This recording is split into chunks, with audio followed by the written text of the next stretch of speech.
Welcome to the Mostly Traverse City podcast. I'm Julie Bronze. And I'm Don Pichet. Each episode, we introduce you to the real treasure of TC, its people. You're invited to get to know the soul of Traverse City, one story at a time. Enjoy the latest episode of the Mostly Traverse City podcast. Hi, and welcome to the Mostly Traverse City podcast. I am here again with my friend Kyan Olshove, who I've known since before you were born. But we're redoing this interview. You were one of the very first ones that we had on. But we're redoing it because so many things have changed since then. One thing I just want to point out right off the bat is the muskox hat and the muskox flannel. If you're looking for something that is super nice, you gotta check these out. They are just unbelievably the best flannels ever. They are, yeah. Super warm, really comfy. Yep. I wear one. I wear them too often. But anyway, we are back here because when we last talked a year and a half ago, because it was leading up to the Summer Olympics of 24 that we were talking about your goal on getting on there. But in the 2028 Olympics. Yeah, right, exactly. Yeah. So tell us a little bit about what's happened since then. You've had some pretty amazing races. The season prior to this, we talked before that season. Yep. It was decent. It wasn't amazing. I was kind of struggling to move up in the pack a little bit and struggling to see like a future in the sport because it was, since COVID, the whole cycling industry was struggling. Yeah, there was really no clear pathways to get from one level to the next that didn't require some insane budget and spending half the year in Europe.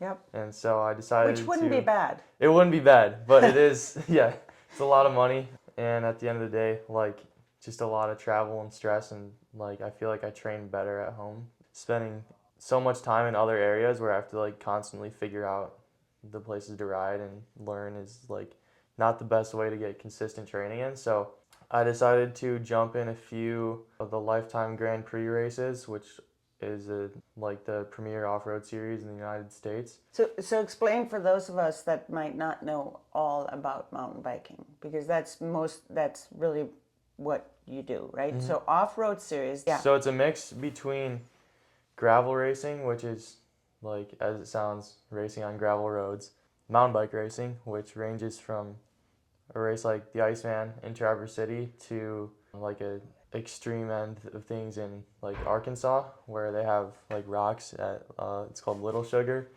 is one of the big races there. And yeah, it looks scary. It is scary, but really fun at the same time. So if you like that kind of thing, but for you it's fun. For me, it just looks scary. Yeah. I did Little Sugar and Chequamegon, which is a race in Wisconsin. So those two went pretty decent for me. And just after, that was my last year as an under 23. And so this year was my first year as an elite, racing with the big dogs. I decided to try something new and jump into this series. They have a system called the wild card system, where if you don't qualify for the Grand Prix, there's 22 athletes selected, you can compete for the final 3 spots. First race, I was pretty sick, which completely like screwed my chances of getting in. But really, my goal for this year was just to go show up to some of the races and hopefully get a little bit of exposure and build some relationships, just being like my first time racing the series. Then the last half of the year ended up going really, really well, and I was able to qualify for the series next year. So, which is fantastic. Yeah, I'm really excited about that. It changes the trajectory because now all of a sudden you have people that know who you are. Yeah. You know, it's like they can support you and sponsor you. And I know you got some new sponsors coming on, which is exciting. So watch for that. We'll be tagging those people. But the other things, when you do the classic, like the Vasa kind of mountain bike racing, how about like the average length of those races is about how long? How many miles? I mean, races around here are usually between like 20 and 30 miles, I would say. For mountain biking, that's pretty standard, being around like 90 minutes to 2.5 hours. And these new events I've been doing are more marathon style, which range from 2 hours all the way up to the largest one being almost 10 hours. And but that's not in the mountains, so that's the gravel ones, That's right? gravel, yeah. So you did one where I was like, wait, what? How long were you? How many miles are the longest ones? The longest race was 202 miles, and I love that they had that 2 miles. yeah, 202 miles. cherry It's on like, top. Yeah, it was a hard day on the bike for sure. this new thing that you qualified for, is that both gravel and mountain bike racing? Yes, so it's the same series that I've been doing all year, but now I'm like one of the 22 who's actually let in and who's in contention for the prize money at the end. And they have it's a $500,000 prize purse. I think over that now. They just raised it, and Nice. so that's split between the top 10 riders, men and women's. So Awesome. yeah, it's cool, and then there should be like a lot more media around all of us. And Yeah. So is your goal still to aim for the Olympics? Is that still your thought, or have you kind of changed that thought process a little bit? I've changed the process. I'm not saying the door is closed, because if I could, I would for sure. Like, I guess if the opportunity presented itself and it was worth pursuing, I would. But really, the mountain bike side of the sport is not doing well, and just in terms of like how much support riders are getting.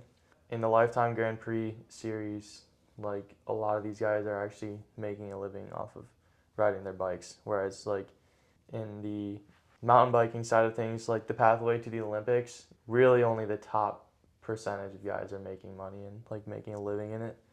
I feel like it's cool to be around races where like you can see the whole community's thriving versus just like maybe the top 1%. Yeah. And then Yeah. the rest are just like paying their way to get there. And it's really not a successful business model the way it's structured now. Warner Bros. Bought like basically the entire rights to film this series and changed a lot of it, the mountain bike series, and really screwed things up. And now you see just teams who have been around forever folding. They're off the circuit. And so like it's hard to see like when all these junior teams are folding, like where is the future of the sport? It doesn't seem like there's going to be a future if like Warner Bros. Keeps destroying the things that make it cool. So how did them entering into this, how did that change how the sport worked? I don't really They're trying to understand that. turn it into Formula One racing. So basically, like if you watch F1, like they're racing Formula One cars around a track, and there's pit stops and like refueling and all that kind of stuff, and like very similar to cycling where you have like the pit crews and you got things break down, you need to refuel, blah blah blah, but it's really not the same sport. Like as much as they want to turn it into that, they cut the field size in half, so that's off the bat probably about 50% less chance of even getting into the Olympics or getting their foot in the door. Like if you're a younger rider trying to make it in the sport, like there's really that squandered a lot of people's dreams. And then they took away the 5-rider podium, which is iconic in mountain biking. Oh, And interesting. the 5-rider podium, first of all, a lot of contracts include podium bonuses, so you're just cutting out like the bottom two. And it also has in the past like provided so many opportunities for younger riders to like go from like pursuing it to actually like making a career out of it. Yeah. And now you've just decreased that. I mean, you've decreased all those opportunities for people to get better. So I just saw all that and kind of realized that going in that direction was not smart or financially like You couldn't responsible. make a living. Yeah, you couldn't make a living on it. So do you see a path where, so are you thinking that maybe this might not even continue to be an Olympic sport? Is it just in the States that this has happened, or is it all over the world? It's all over the world. And I don't ever see mountain biking dying because it's such a massive sport. I think it's most people's favorite, I think. Yeah. It's just the most fun, and like it's great. Like you're not on the roads. It's not unsafe from a like from worrying about from the car perspective. yes. But So it's keeping riders off the roads, which is good. I'm sure both parties like that. And then also, yeah, I mean, there's just so many mountain bike races aside from like the top World Cup circuit that are thriving. so do you ever see gravel racing becoming an Olympic sport? Maybe. I think there has been talk about it. I'm not sure. Given that the Olympics will be in the U.S. in 2028, I see it as a possibility. I'm not sure how long they have to like determine that, but it would be really cool. Well, and I think they also have like, don't they have like some kind of trial period where they like try a new sport and see how it goes with viewers and how Yeah. many people actually want to get tickets and so forth for it? Maybe. I'm not sure how that works. It's not quite as spectator friendly as mountain biking, but Just because it's a much longer race and yeah, it's but sort of you like can- the marathon. yes, Yeah. yeah. But you can film it better, like the Tour de France. I guess actually the Tour is very spectator friendly, so Yeah. yeah, Some might it's more say it's too friendly. yeah. People Yes. crash. So, so what is what's this next year looking like for you? Where are you going to be? What are you going to be doing? How can people follow you? Yeah, so I'm going to be doing a similar schedule to this year. So the main goal is the Life Time Grand Prix series. It's 6 races throughout the U.S. It starts in Monterey, California at the Laguna Seca racetrack, and it's the biggest like cycling trade show, I think, in the world. That race starts on April 16th, I think, and then the next one is Unbound, the Unbound 200. That was that first one that you did, right? That was the second one I did. The second yeah. one. I was like, I remember you telling me how long you were going to be out there. I was thinking like, oh, an hour and a half, or so. And then you're like, no. Yeah. So that's an adventure. I'm just going, at this point, I just want to survive. That one, like. We hope you do. Yeah. It's all you can really ask for in that race. How long will that race take you to ride? If it's good conditions, it should be sub 10 hours. If it's bad conditions, it could be upwards of 12. So. Wow. I just think like when I go to Denmark and I bike around the city of Copenhagen, I'm super excited when I've like biked 10 or 12 miles in a day. I cannot imagine sitting on a bike just pounding it out for 10 or 12 hours. Yeah, it was crazy. It was a crazy experience, but lots of fun. Yeah. Did you make some good friends there? Yeah. It's always good to like. I think it's cool. The other cool aspect of this series is that, like the expo, there, all these companies are here to like market to everybody, versus just being there to like support their riders and nobody else. So it's fun. You can meet people a lot easier, and there's just people of all sorts of levels in the sport who are competing outside of the pro field. So that just makes it a lot cooler. Yeah, I remember when I looked at that because we were following you, and it's like a multi-day event, right? Where people that you can race shorter distances maybe, or is it? Yeah, there are shorter distances. And then there's like, people where it takes them obviously a lot, like twice as long, which sounds even more miserable to me. But I like to sit on my granny bike and just bike around like this. I don't like rocks. I don't like hills. I just like to go straight on my bike. Well, there you go. The 25-mile course is for you then. Those are great. Is that what I should do? Yeah. Join the 25-mile course. Yeah. Where is this again? It's in Emporia, Kansas. Okay. And that's where Unbound is. And is that in April or something like that? That is in, I think it's May 31st this year. Okay. All right. So. All right, and then what other places are you thinking are going? So the next one is the Leadville 100. That's a pretty iconic race. That's in Colorado? Yes, and it's it's 100 miles, which is already hard, but it's also at 12,000 feet of elevation. Yep. So you've got a lot less oxygen to work with, and that makes it interesting. So if you want to be competitive in that race, you have to be out there for like 3 weeks minimum. Yeah. They have a really cool ski place there. Yeah. Ski Cooper. Oh, really? Yeah, that's where the 101st Airborne trained. Oh, wow. That's cool. I think, anyway. But anyway, it's a really cool little ski hill and fun local place. Yeah. Well, it'll be fun. I'm excited to spend some time up there. But yeah, that'll be fun. And then Chequamegon is the shortest race. That's in Wisconsin, and it's 40 miles, and it's just a straight shot through the cross country ski trails in Hayward, Wisconsin. Okay. So, basically Wisconsin's version of Iceman, a little less cool, but it's awesome. Say the local Iceman. I'm not biased at all. No, not at all. Not at all.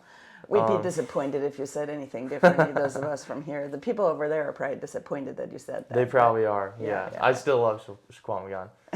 Well, if nothing else, for the name. Yeah. Because nobody knows how to spell it. And you just, or pronounce it. Yeah, or pronounce it. We don't even know if you said it right, but you know. So the Vasa might be a cooler race, but not as exciting a name. Mm-hmm. But whatever that Chequamegon, whatever that other one is, has a cooler name, but not as exciting a race. True. At least according to Kyan. Yeah. Yeah. But yeah, and then the last two events are in Bentonville, Arkansas, and it is the mountain biking capital of the world, self-proclaimed. But really cool area. It's just awesome to go hang out in Bentonville because everything's just centered around bikes. And the first event is 60 miles of mountain bike trails, and then the next weekend is 100 miles of gravel racing. Fun. So that's the whole series. So that's what you're going to be doing this year. Yep. Or, well, 2026. Mm-hmm. That's exciting. Yeah. And then, of course, you're coming back to do the Iceman. Yes, I'll do Iceman as well as should be doing a lot of other local Michigan races. Yeah. Just for fun, but yeah. So I think you also have done some coaching, right? Yes. Tell us a little bit about that. Yeah, so the past few summers I've coached some training camps. The first one was junior mountain bike camps with Brian Motter, and he's won Iceman a lot of times. I'm forgetting it. It might be upwards of 5 times he's won. He's won it the most out of everybody, and a really good dude. And he still races, still killing it, and is also spends a lot of time coaching kids. So I was helping out with that as an assistant coach.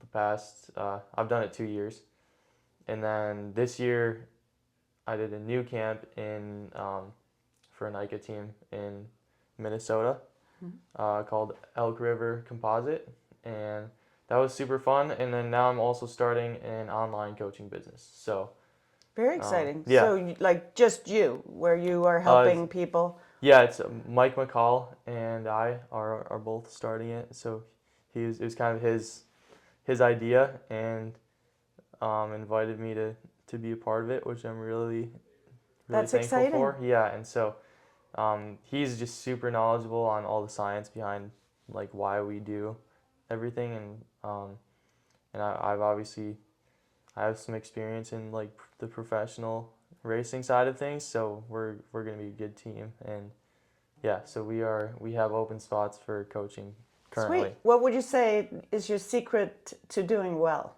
Oh man, I think there is no one secret. It's all the secrets, and none of them are actually a secret. It's just being disciplined. It's really about approaching every day with the mindset of like giving it your best, whatever the goal is for that day.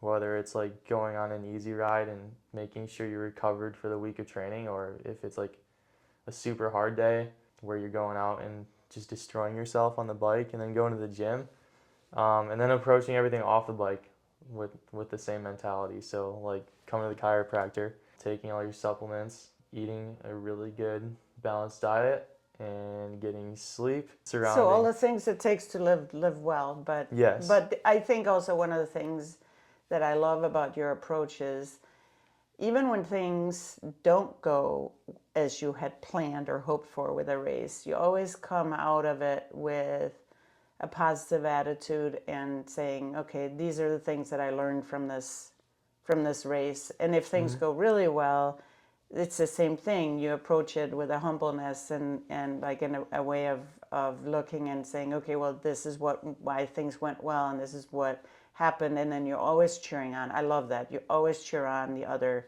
riders, Thank you. which I think is just true sportsmanship and is really wonderful to see and read. You got to follow Kyan. That's, I guess, the bottom line. MTB Kyan on Instagram. Yeah, MTV Kyan. So thank you, Kyan, for coming on again. Thank you. It's just so exciting to see what happens with this and just follow along in your life. It's a real joy. So thank you for listening in to the Mostly Traverse City podcast. We hope you enjoyed this. Share this with your friends, subscribe, do all the things, and check out all the connections that Kyan has made in this biking world. And hit him up if you're interested in getting better yourself, or if you have somebody in your life that you think would enjoy getting some coaching from somebody that is actually out there doing it.